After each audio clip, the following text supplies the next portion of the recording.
का नाबीना मुंहिंजो वटि 5 बचा आहिनि, 2 नियाणियूं जवान आहिनि, हिकु छोकिरो मूं पाणि पढ़ाए तयारु कयो आहे, ॿियो हिकिड़ो 3 थो पढ़े, हिकिड़ो ॿियो थो पढ़े। मुंहिंजी घरवारी खे हार्ट अटैक बि ऐं हार्ट अटैक बि साई जो मरीज़ आहे, जेके मां मेहड़ में ॾींहं जो गदा करे ऐं शाम जो बचनि खे अटो बटाला बसर पिनी ऐं बचनि खे खारायां थो।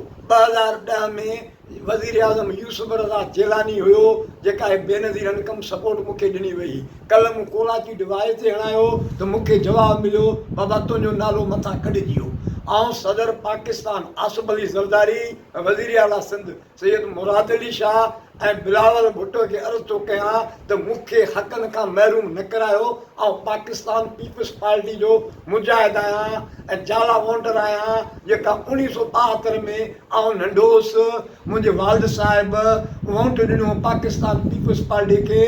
संदन चवण हो वालिद साहिब जो त बाबा आउं हलाए थो अॻे ज्ञान में पीपल्स पार्टी खे न छॾिजांइ। पीपल्स पार्टी तो 1988 खां वठी मां, मुंहिंजे घरवारी, मुंहिंजा बच्चा वोट ॾींदा आया आहियूं। कहिड़े ॾोह में असांजो पीपल्स पार्टी जे हुकूमत में बेनज़ीर इनकम सपोर्ट कटियो आहे। कल्ह मुंहिंजे ॻोठ वारनि सभिनी वरितो, मूं ग़रीब कहिड़ो ॾोह कयो।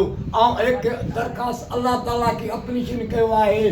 ॿियो वज़ीर आला सिंध के आसिफ अली ज़रदारी के, प्राइम मिनिस्टर नवाज़ शरीफ़ के, शहबाज शरीफ़ के त मूंखे हक़नि खां महरूम न कयो वञे, मूंखे हक़ु ॾियारायो वञे, ज़ुल्म न कयो वञे, ज़ुल्म जो इम्तियाज़ बंदि कयो, हीअ साज़िश ख़तमु कयो।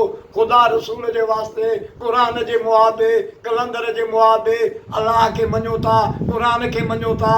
सिंधियो कराची खां कश्मीर ताणी मूं ग़रीब नाबीन सां ज़ुल्म न कयो, मूंखे कार्ड बहाल कयो। न त ॿिए सूरत में आउं घरवारी खे वठी इस्लामाबाद वञी बुख हड़ताल करे घासलेट जो शीशो गाॾे में ॿधी ऐं पाण खे बाहि ॾींदुसि। संदसि हक़नि खां महरूम छो थो असांखे कयो वञे।